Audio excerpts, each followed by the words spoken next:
Hello and welcome back to Raising Those Spirits. I'm Steve, I'm Sam. and sorry for the long hiatus. We had back-to-back hurricanes here, and I had power issues and flooding and other fun things that I kind of had to prioritize over spooky stuff for a little while. Although I ended up having a weirdly spooky month, so I do have stuff to talk about. I'm going to give you the abridged version because otherwise, it would be a whole episode, and that's not why you come here. But we're back, baby. Good to be back. Good to be back after a little hiatus. There's nothing spookier, honestly, than a power outage, right? Yeah, honestly, the worst part is I got locked out of my. The thing is, I didn't. It's not that I didn't even have time or power to record at the allotted time. It's that I hadn't. I got locked out of my Disney Plus for so long I couldn't watch the material for this week. That was the big thing. I was like, I have the ability to record, but I can't actually watch anything that I want to record about. So now I have, and here we are. All right. That's okay. You know what? Every now and then we all need to take a little bit of break. Yeah, the theme this week is it's going to be a little dated because we're 2 weeks back. It is back to school, which would have aired literally like the day I see everyone going back to school, but instead is being recorded the day I see everyone going back to school. So take that, internet. You know what? It's not like they're going to be out of school. I mean, like unless there's some huge surge, and then they're out of school, and then they'll be back in school eventually. You know what though? You listen to this episode in a year, it's going to be completely relevant again. Yeah, absolutely. Just, if it really disgusts you, hold off for 50 weeks and then turn it on. Just cue it up. You know what? It's still September. Still September. September is the beginning of school. Absolutely, it's applicable. So, what I mean, do you want to hear some of my stories, or you want to talk about what you've been up to with this new I don't back to know that school I'm going to be season? able to follow you, so I'll go first.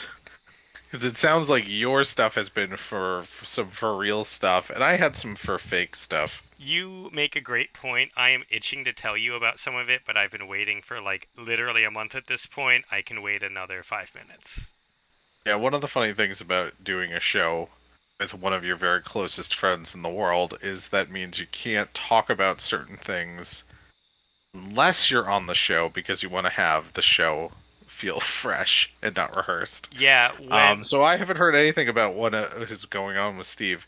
Um, Yeah, my first but I instinct for some of it was just to like to get you on the line and tell you about it, and I was like, I can't. This is podcast perfect. so let me talk about one of the smart, spooky dad moments that I had in the last couple of weeks, and this was great. I was at the grocery store, and I was paying for my groceries. And this time of year, of course, it's September. We have all of the Halloween stuff is starting to make its way in earnest. And I picked up just like I don't even know what brand it was. It wasn't Better Homes and Gardens, but it was some magazine, supermarket checkout aisle magazine brand Halloween spooky foods and crafts book. Just a cheap magazine with a whole bunch of different fun like kid spooky food projects in it. And I picked it up and I was thinking like I don't know that I'm going to have time to really do any of these things because they're not so elaborate, but they're maybe just a little more elaborate than I normally would do. Like Rice Krispie treats where you melt chocolate onto them and make them look like Frankenstein monsters. I'm like, this is really cute. It's like, but I bet if I buy this magazine, give it to my kid, will occupy her long enough for me to clean a room. And darn it, I was right. I was like, I felt so clever. I was like, hey, child, take a look through this magazine and tell me what foods you want to make. And she was delighted. And she sat down with that magazine and went through page by page and found all of the things she wants to try. And now I will do a few of them because she did get pretty excited about, say, like hot dog mummies. I think that's one of the really easy ones where you take a hot dog and you wrap it in like croissant pastry out of a pop can, make it look like a mummy. But it really did eat enough time for me to get stuff done around the house. So as much as I might malign those supermarket checkout aisle magazine rack magazines, if you know how to play your cards right, you can really make them work for you. Yeah, That's my pro life tip of the week. I agree. I love those things, but there are always things that I'm my wife sends me that stuff all the time, and it looks awesome. But my wife's not a cook. I'm our cook, so I'm like, I don't. She never sends like the nice, simple stuff. She sends the awesome looking, like you see them make it on like Great British Baking Show type of stuff, and I'm like, I do not have A, the talent for a lot of this, but B, the time for a lot of. I barely make us like healthy grown up meals sometimes, and she's like, "Could you do this fun project?" I'm like, "No." No, it's like we all need to sleep at some point. Yeah, I We get did have a you. lot of fun. We did a little arts and crafts over the weekend. And this my daughter just out of nowhere, I think she saw some cartoon where they were doing arts and crafts. She looks at me, she goes, "Can you cut up pieces of construction paper so I can make a monster?" And I was like, "Yeah, sure." And we just did that for like an hour. I just would cut shapes, construction paper, and she had a glue stick and she would glue them to other pieces of paper and make monsters. See, And yeah, it was that's great. that's great. I would be down for that. My wife sends me things. I just pulled one up, just like a random example that she sends me. It's spooky chicken noodle soup. It uses like squid ink bow tie noodles, so they're black. But every single carrot slice has been hand carved into the shape of a pumpkin. I'm like, I don't have time to hand carve carrots.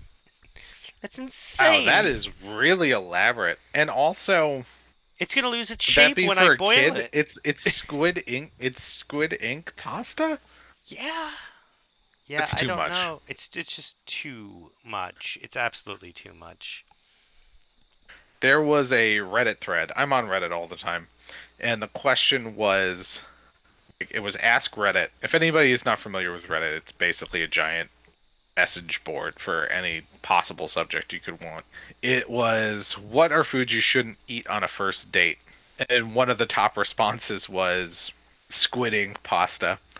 And I was like, oh, because I think it makes. Does it make your mouth turn black? I've never Yes. had squid Yeah, it ink makes your pasta. mouth turn black. Like, well, that's horrifying. Like That's a monster your movie right teeth there. look awful. Just like it's like they've got like that tinge of like purple, blue all over, but then like the lines where they meet, it's like that really dark, and then it's your tongue. It's not like a pretty cool uniform black. It's like, oh no. Have you had squid ink pasta? I have had squid ink pasta. Does it add any flavor? Like, I mean, like, what's the benefit here other than it makes it a cool, like, makes the pasta a cool color? Does it taste good? It depends on like with most things. It has a flavor. You have to pair it right. Like I don't think you can just drop it in anything. Um, Not into like pumpkin carrot soup. Probably not. Not what I would initially think. But you know, to each their own. I don't know. I assumed it was squid Hmm. ink pasta. It was black pasta. I've never seen black pasta that wasn't squid ink. I guess they could have just dyed bow tie noodles, but I Well, don't that know. makes more sense. It's I don't know weird. how pasta I didn't works. even I'm click not into it. Italian. I looked at her and I was like, no, just no. No, I'm not gonna sit here and carve carrot slices. Yeah, I was. Because your kid wouldn't even eat it. Because I mean, like, how many times have I like this has happened to me plenty of times. I've really put the time and effort into making something for my daughter, thinking like she's gonna appreciate this. I know she likes carrots, and then she'll take one look at it and go, "No, I don't like this. Can you try it?" And she will put it in her mouth and then spit it out and say, "I don't like this." And then I have to say, "Well, at least you tried it." And I I. just storm off angry. Okay, we've All right, digressed a well, lot. yeah, we've digressed enough. Okay, so what have you been doing? Okay. Sam, Oh boy. Oh boy. I was attacked Oh no. by a bat. Oh, you hate to hear it. I don't know how it happened. I was in my Is basement. it in a? Oh, well, I mean, there's step one. Okay, so it was weird. So I went down to empty the dehumidifier in my basement like I do every night. And now I do 3 times a day because we have snakes again, but I will put a pin in that for now. Yeah, let's not go there. Oh, we'll get there. So, anyway, I empty the dehumidifier, I bring it upstairs. Like, I get it, I bring it upstairs, empty it, bring it back down, reinstall it, leave. Now, I have an open concept basement. There's like nowhere for it, for anything to hide. There's not rooms, there's not obstructions. Like, you turn on the light, you can see everything. You know what I mean? So that was Mm-hmm. it. And then I get upstairs, and like 10 minutes later, my wife is like, "Oh, could you get some paper towels from the basement?" And I'm like, "Sure."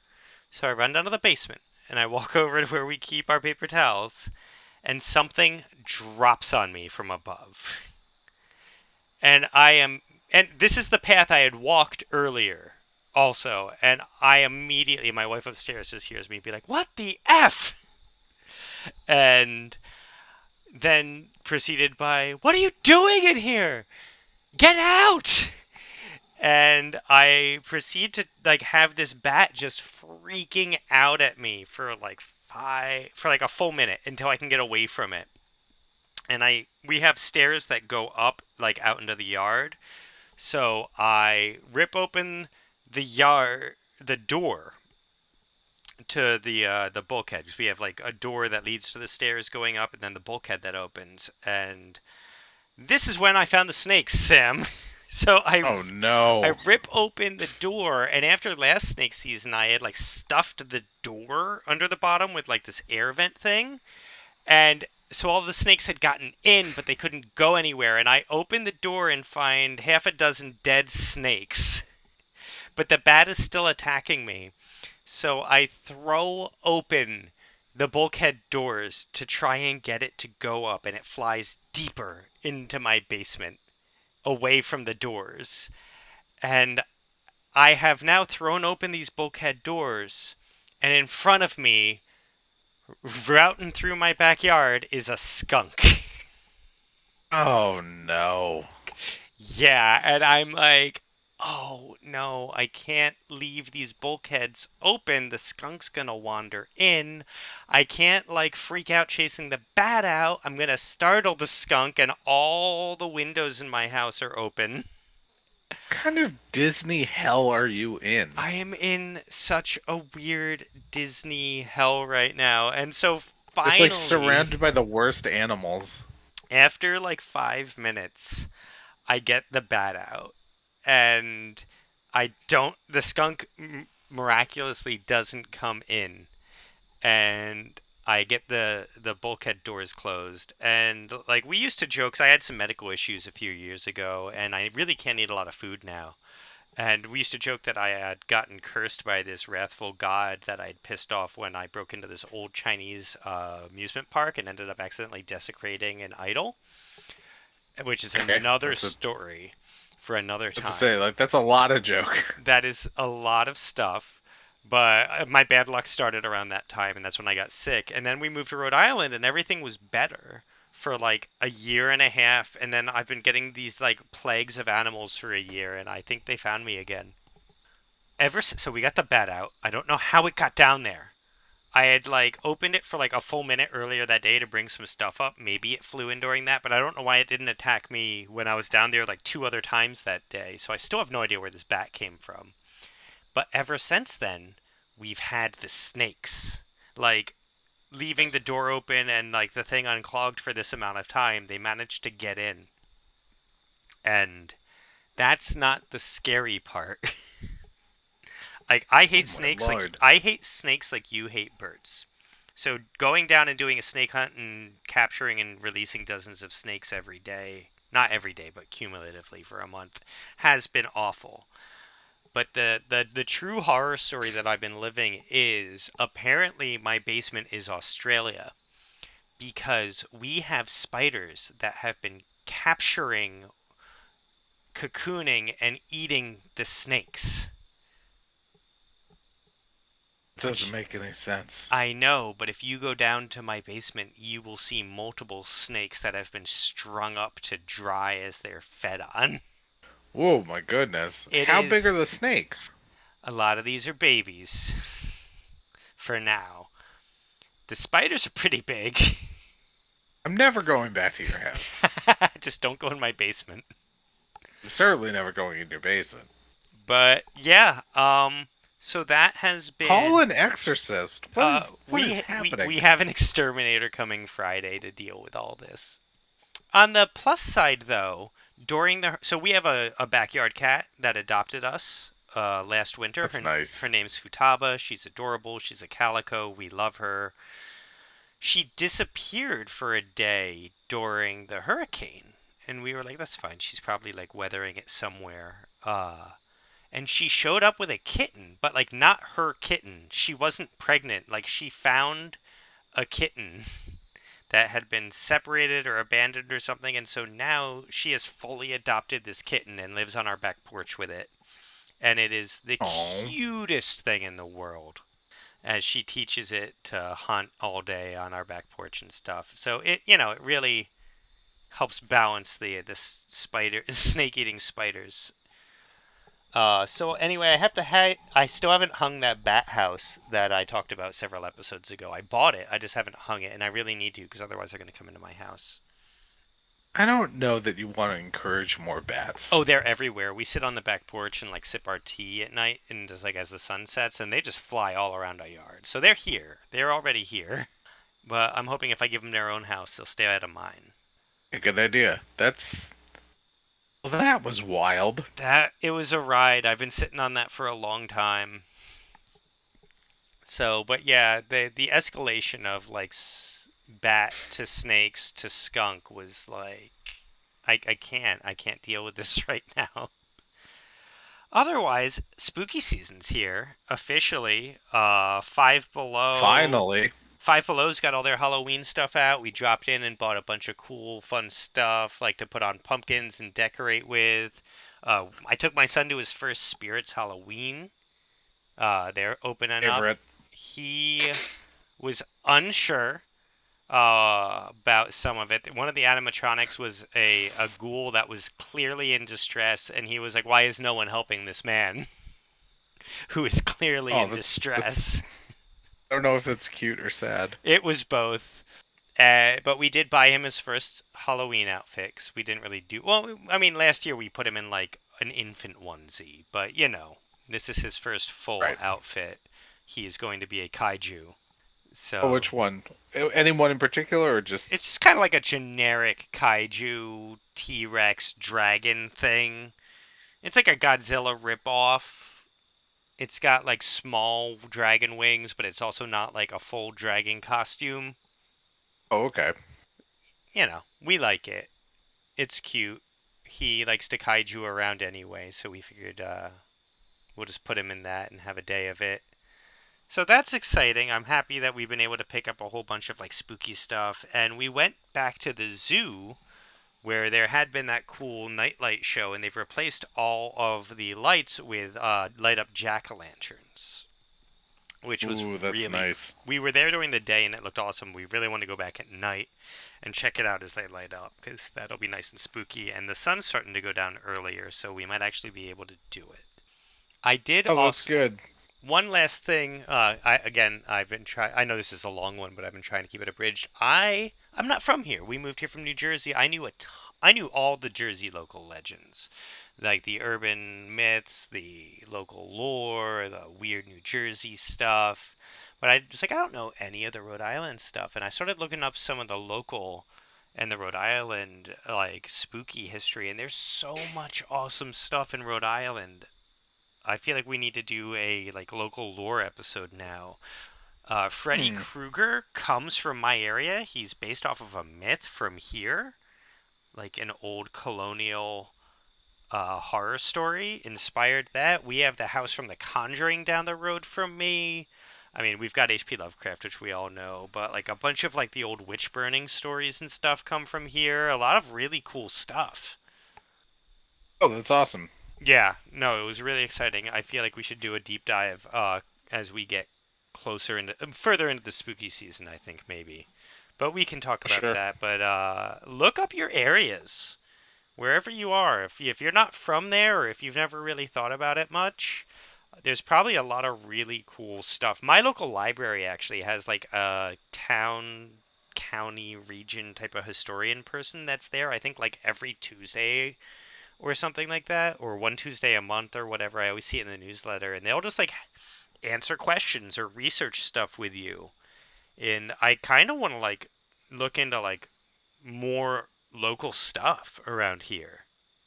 So, Oh, that sounds like a lot of fun. You should look up some stuff and then report back on it. yeah, I'm hoping to. I was unemployed for a week. Uh, I'm back in. We're good. But I had 1 week off, and I was like, this is great.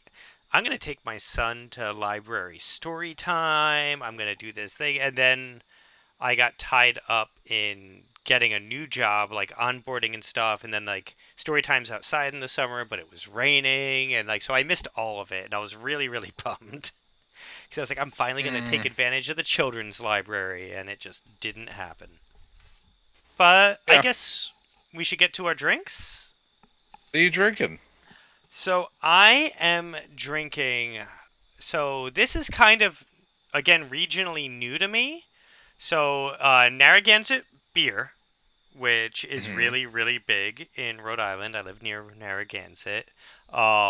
Not my thing. My father-in-law really likes it. Everyone around here drinks it, but they teamed up with Dell's, who is a frozen lemonade stand thing. I guess farther up in New England. Dell's is like it's life here in Rhode Island. It is just like part of the culture. There's a Dell's stand on like every street corner in the summer. It's ridiculous. We didn't have it in Jersey, so I was unfamiliar with it. But they teamed up with Narragansett Brewery, and they have three different shandy flavors that I bought a 12 pack of. So they have just a normal lemon shandy, which is nice and refreshing, and they also do a mango passion fruit shandy and a watermelon shandy. And Hmm. I bought it for the mango passion fruit because I was actually looking at a different mango passion fruit, a different passion fruit shandy from another company, and then I saw this. And the mango passion fruit is good. My only problem is it's a little bit bitter, and neither of those fruits are bitter fruit. Okay. But it's still good. It's very drinkable. But I think the surprise winner was the watermelon shandy. Was something I did not expect to like, and is very good. And I Hmm. like Okay. watermelon. I just didn't really like the idea of a watermelon shandy. And I was happily wrong. It was very refreshing. Nice. Well, for my drink of choice, I went with the Shipyard Pumpkinhead, which is I think it's for my money it's the best pumpkin beer. Um, Pumpkin beer is something that has been popular in the last few years. It's really only taken off in probably the last less than a decade because I don't think they were.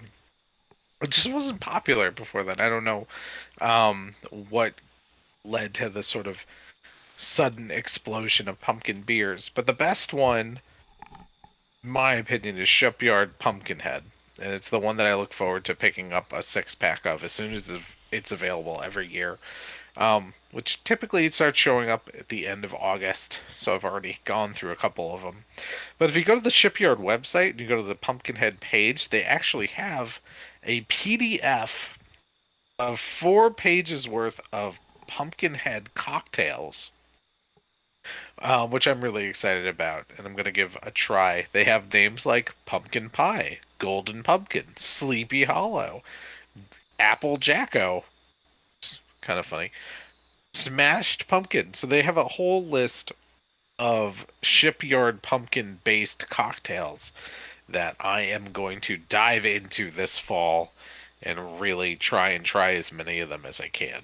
So I absolutely recommend, as the leaves start turning and the weather gets crisp, pick up some Shipyard Pumpkinhead. It is the best pumpkin flavored beer.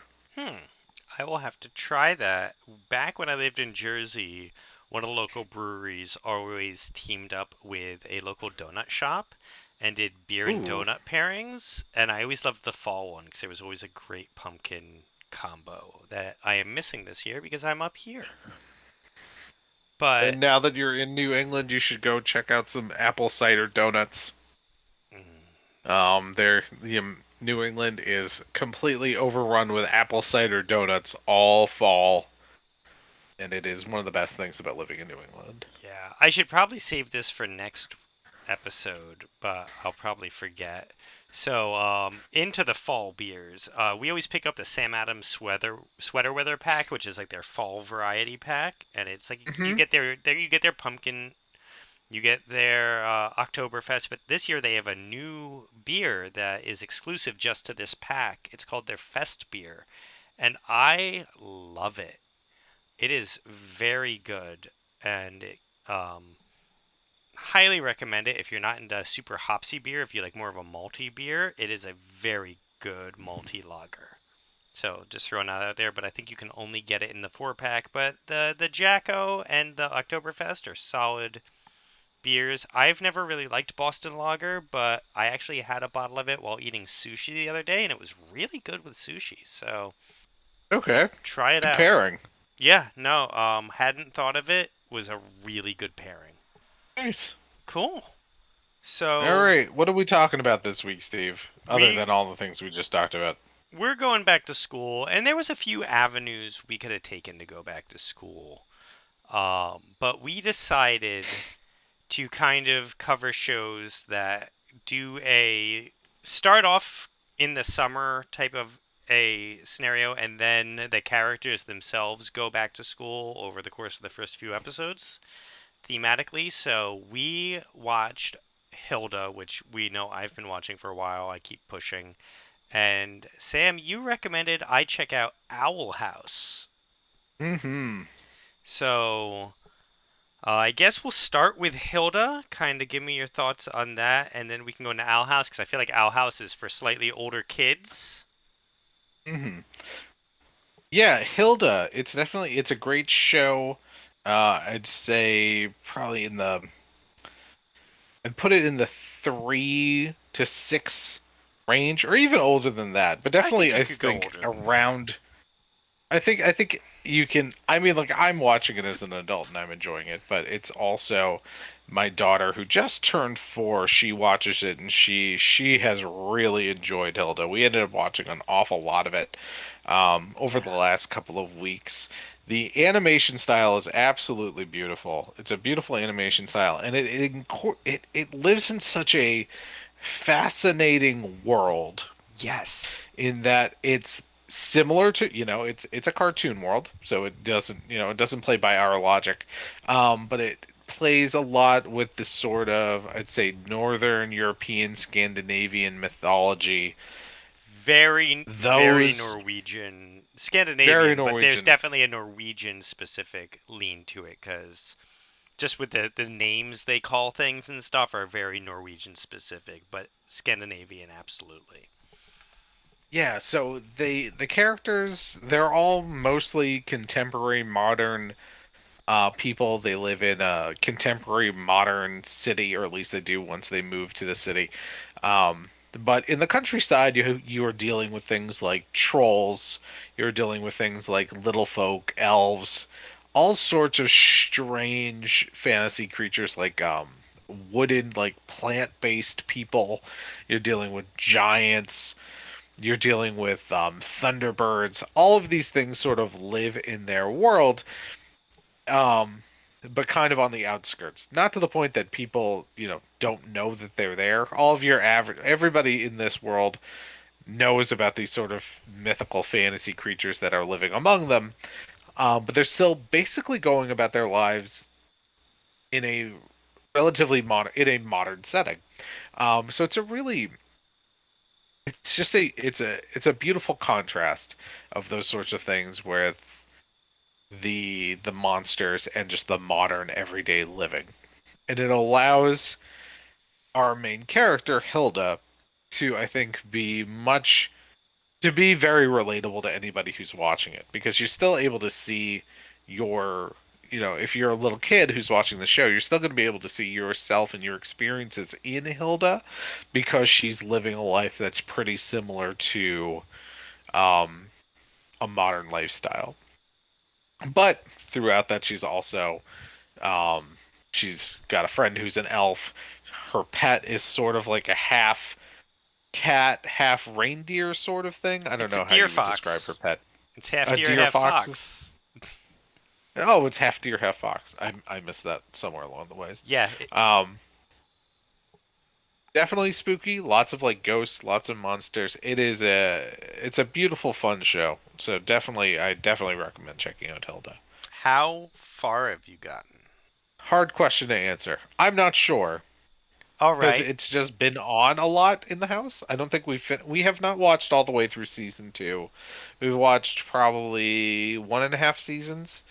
And Okay. again, like I watched the first few episodes again for this discussion closely, and since then it's one of the things that gets put on 6 o'clock in the morning on the weekend when I'm too groggy to try and deal with my kid, and she just wants to watch cartoons. And I'm like, you know what? It's Saturday morning. Saturday mornings are for cartoons. You go ahead and put on whatever you want. She has figured out how to work the remote and can put it on herself now, and frequently does. That's awesome. I will say, you're in for, I want to say a treat, but the end of season two ends on a big cliffhanger, and I am now Ooh. like Googling regularly, like Hilda season three? Like, come on. I need to know. But very good. So this ties into back to school because in the first two episodes, she's living out in the middle of the woods with her mother in a cabin.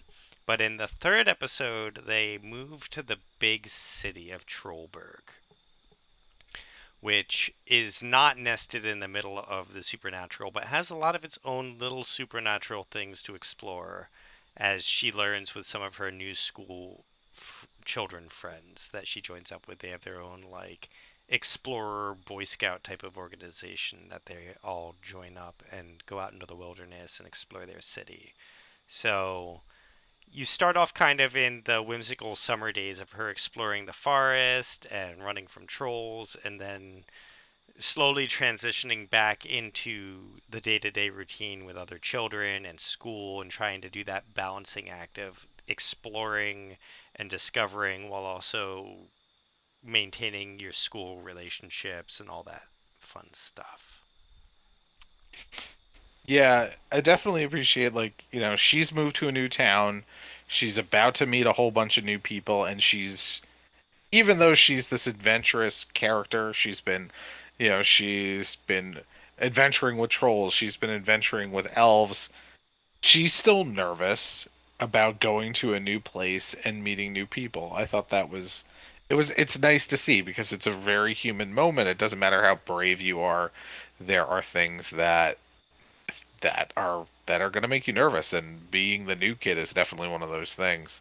Yeah. And the show's really good at that. Like, there's an episode where they deal with a monster that invades your nightmares. Oh, I And, don't think I've seen that one. oh, you should be well past that. That's a season one. That's like episode like six. Um, Oh, okay. but anyway, and it's a recurring character as well. You see them a few times, but a lot of the kids are scared of like the monsters and stuff. And for Hilda, a lot of her fears when it comes to it are things about now living in a big city. Like, I don't know how to ride a bike, and this is how we get around. Like little like more social fears. So even this big, tough explorer girl is worried about being left behind by the other kids because she can't keep up on her bike, etc., etc., etc. So there's a lot of fun little moments like that to make kids who are new or not as good as other kids at certain things kind of feel that similar pull. But Yeah, I love the monsters in this show oh yeah. because the monsters are still very, I would say, very human. Like they're not scary. There's not a lot in the show itself that I would call scary. And there's not even a lot that I would call spooky. There are like ghost episodes.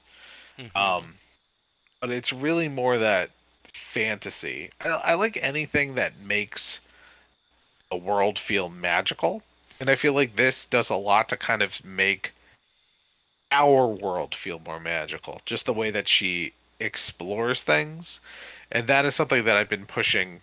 There's something I've been working on with my daughter is like when we go out and we're on an adventure to really make it an adventure to make the world seem big. And to her, I know that to a 4-year-old, the world is going to seem a lot bigger and stranger than it does to an adult.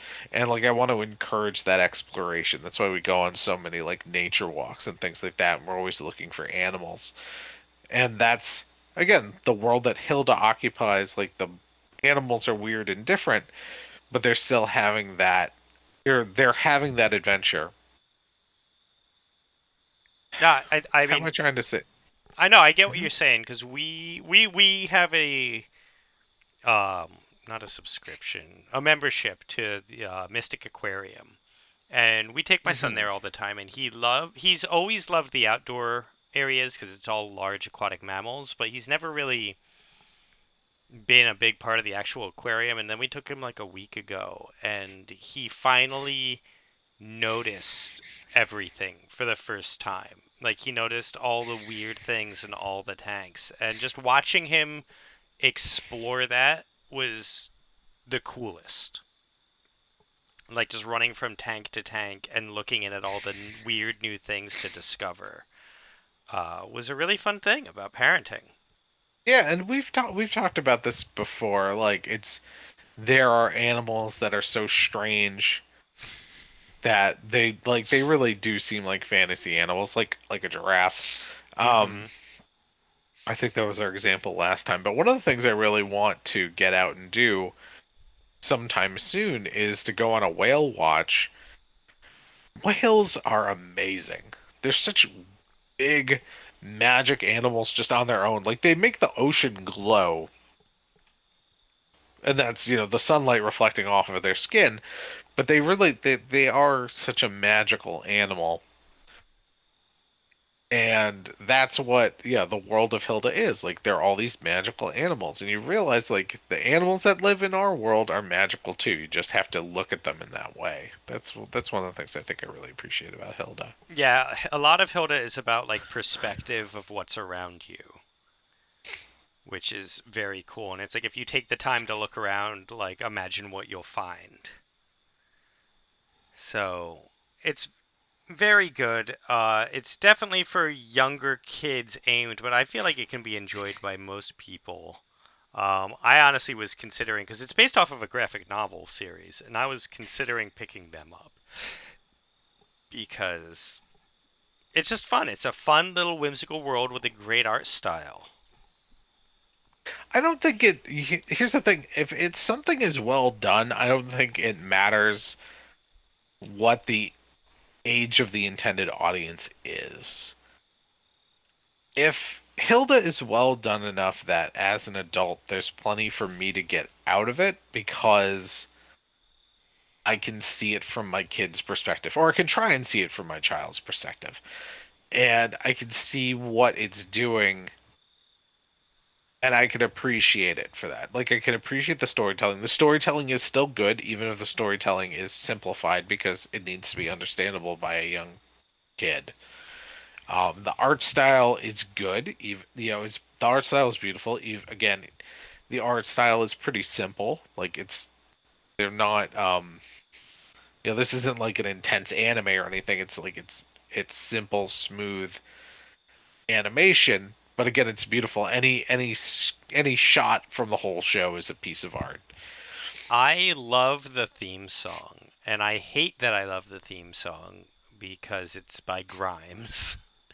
But it's got such good music throughout the whole show as well. The art all works together really well. Yeah, yeah. It's weird. It's quirky. It's beautiful. I definitely think people should check out Hilda. And again, for a back to school story, uh, it's a good new kid in a new place story. All right. Well, moving on from Hilda, another fantastic cartoon. This one is on Disney Plus, and I've talked about it a little bit. Is the Owl House? Um, Owl House is, I would call it the spiritual successor to Gravity Falls. It's a lot of the same people who worked on Gravity Falls, which is another show we should end up talking about at some point. I, I This. sorry, I said a similar thing. I just wanted to, I feel like it's the logical progression from Hilda, and from there you would either go to this or Gravity Falls. It felt like you'd veer in one of the two directions from Hilda. For sure. Yeah, there's definitely a lot going on in the same vein. If you're not, yeah, okay, so if you're not familiar with Owl House, which you should get familiar with, it is about Luce. Luce is a teenage girl, a young teenage girl who is put into normal camp. They're trying to send her to normal camp for the summer because she's so weird. And she accidentally falls through a portal that brings her to the Boiling Isles, which is a realm of demons and witches that is kind of adjacent to the human world. And she makes the decision instead of going to her normal camp and to become normal, she's going to spend her time here on the Boiling Isles and becomes the apprentice to a witch named Ida the Owl Lady. And it is about the adventures she has in the Boiling Isles among all the demons and other monsters. It is again, I really think it's a pretty fantastic show. She ends up going to school around episode 3. She enrolls in the local witch school so that she can spend more time with her friends and learn all there is to know about being a witch. What'd you think of this show? So I only got to watch the first three episodes, unfortunately, but I really enjoyed it. The pilot is very solid. It is you know immediately what's happening. You know the characters. You know the world. It's funny. The art style is very cool. Again, if you've watched Hilda and Gravity Falls, the art you get a feel from both of them. Like it feels very comfortable if you've watched any of the other shows in this vein. And it helps that some of the voice actors are the same. Like one of the main characters, the witch's familiar pet, is the one of the voice actors from Gravity Falls who does two of the main characters from Gravity Falls. So you do get that little immediate bit of familiarity that you're not sure where it's coming from. And it's because you know a lot of these people from other shows already. Um, Mhm. it's got kind of not mean spirited, but sniping humor that I really like. Uh, It feels very much. I made a note. It feels like because we've been doing the progression, like it's past Hilda and Gravity Falls. If you watched Disenchanted on Netflix, it feels like Disenchanted, but for younger kids. Okay, yeah, I think that makes a lot of sense. It is very much in the same vein, humor-wise, as Disenchanted. It's just aimed for like tweens instead of college kids. hmm it has Wendy Malick. She plays Ida the Owl Lady. And Wendy Malick, who, for our age group, I really came to know her on Just Shoot Me, which was a NBC sitcom back in the late 90s, probably early aughts. And she plays, yeah, she does that. She has that really, really sharp, cutting humor. She's very, very good in this. If you ever watched Waiting or you just saw that one scene from Waiting that went viral back when we were like in college where Ryan Reynolds and his mom are like sniping at each other across the dinner table and Justin Long is just sitting there very uncomfortably, that is also who she is. If you Well, did I not. didn't know Wendy Malick was in Waiting. Yeah, she's Ryan Reynolds' mom, and she honestly she stole the movie. Like the best scene of the movie is just her and Ryan Reynolds like going back and forth in a battle of wits. And it's again, it's just those sniping comments. It's almost like the precursor to in Deadpool, Hmm. when him and TJ Miller are sniping after he comes back all scarred up. It's that, but just with Wendy Malick. It's very similar. And Alex Hirsch, is from Gravity Falls. He's from Rick and Morty. He's from a lot of other shows. So if you watch a lot of these type of animated shows, you'll recognize his voice as well. Yeah, I definitely think if you're a fan of Rick and Morty and you want something that is maybe less cynical than Rick and Morty and more fun, definitely check out Owl House. It is um, weird fantasy monsters, definitely right for the D&D crowd, I would say. Yeah. One of the things I really do enjoy about it, and this you'll see more of this as it goes on. I don't want to spoil it too much for anybody who hasn't watched it yet, but it does involve some of the first really like out LGBTQ characters in a Disney cartoon. I did read I that think literally the first. She's Disney's first bisexual lead, I learned. Yeah, and the thing that I really enjoy about what they did there is they don't ever make it a thing.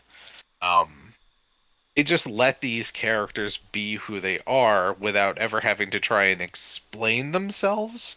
And really, once you realize that we're dealing with LGBTQ youth, and you know that the show starts with her getting sent to quote unquote normal camp, like it starts making a lot more sense where the show is coming from. It's like, oh, that's very, very clearly supposed to be a conversion therapy. Like, Yeah. they're not saying a conversion therapy camp, but it was definitely what it was intended to be, was like a conversion therapy camp.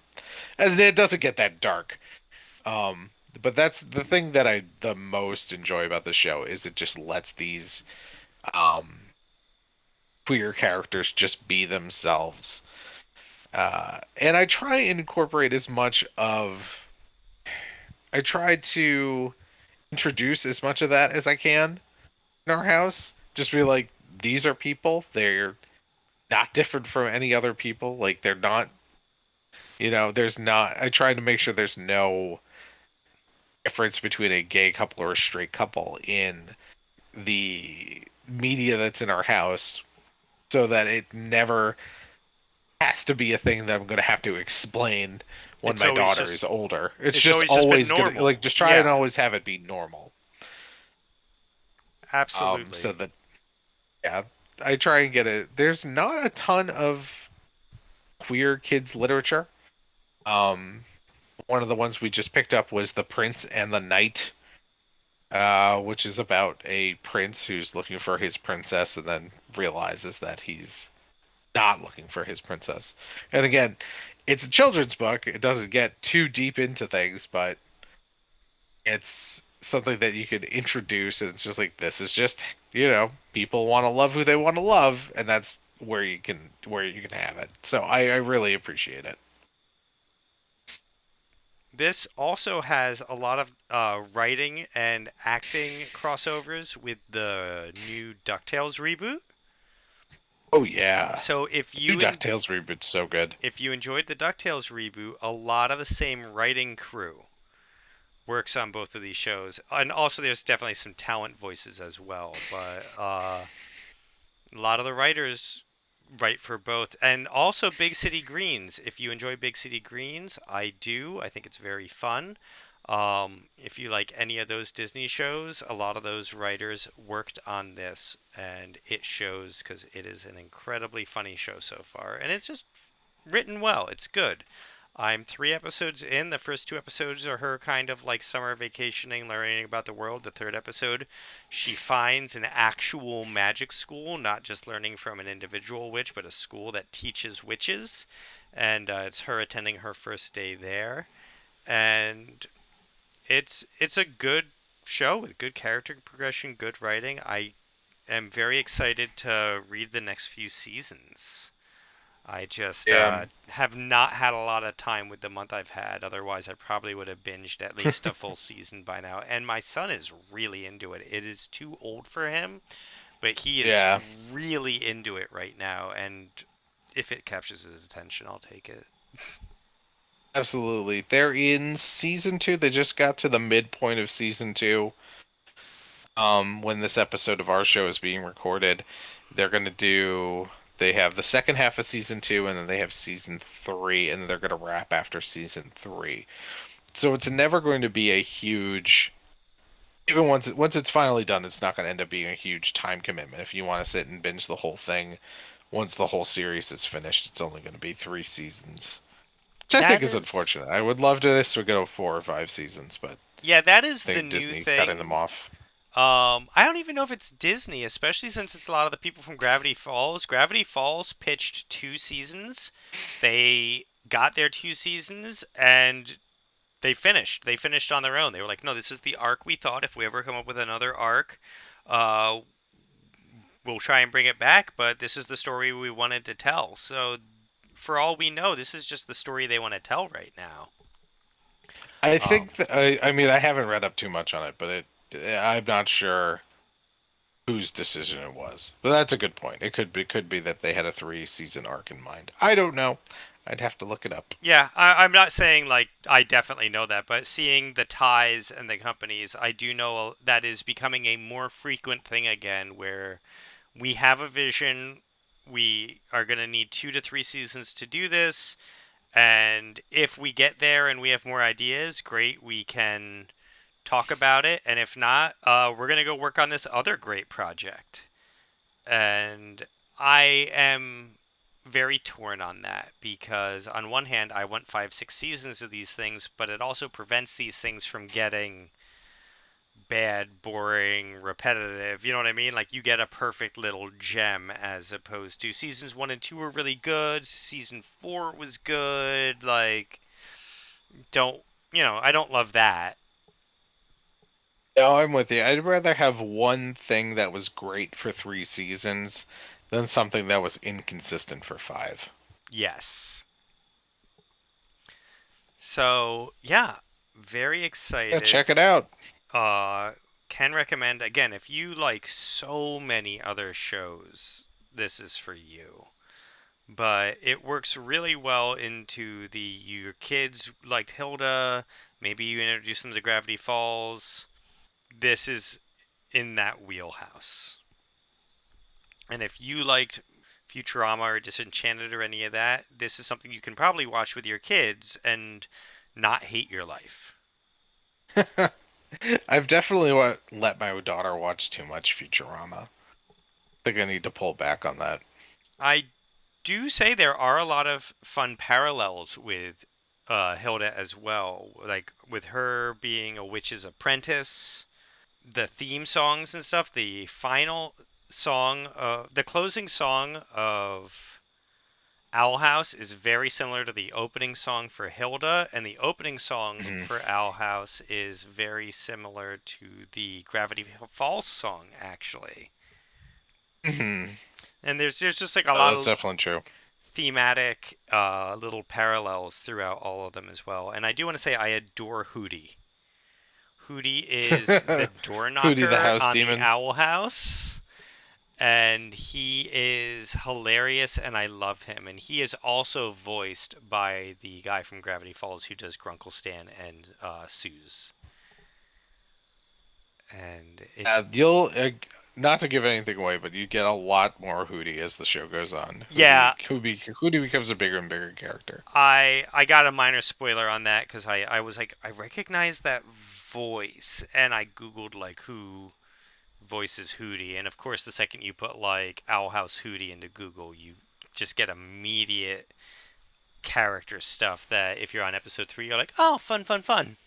Cool, but I think this was a really successful week. You've been telling me to watch Owl House for a little while, and I'm glad I finally did. I cannot wait to get into it. I hope you've get to watch some more Hilda and finish that up. I can't recommend either of them enough. They're refreshing for palate cleanser for some of the other options out there. Yeah, it's definitely a good. They're feel good shows. Why don't we move on to adult time? What are you doing with your adult time, Oh, Steve? I have had a lot of adult time, and I've been taking full advantage of it. Between not having power and my son is finally like going down at night and sleeping, so I can.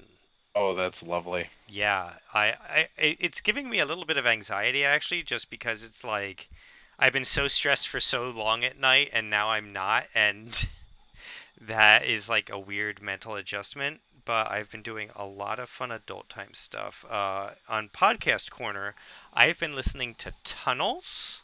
Uh, Tunnels. Tunnels is great. I am already on season 3, I believe. Haunted Griffin Entertainment does Tunnels. It is a serialized audio drama about the mysterious tunnels that are underneath the small Georgian town of Griffin. So it's done in the style of an investigative podcast. Basically, Hmm. a younger man decides there's all these myths and stories and local legends that involve this apparent series of mysterious tunnels that run under his town.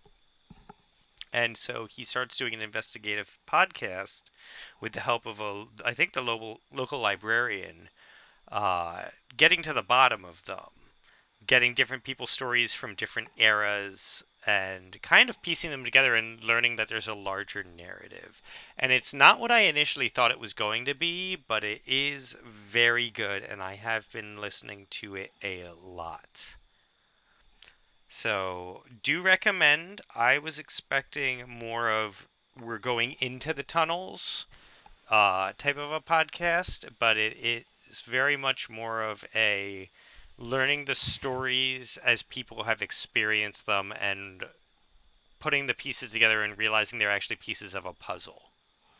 So that Hmm. has been a lot of fun. Otherwise, I've started reading again for the first time since my son has was born.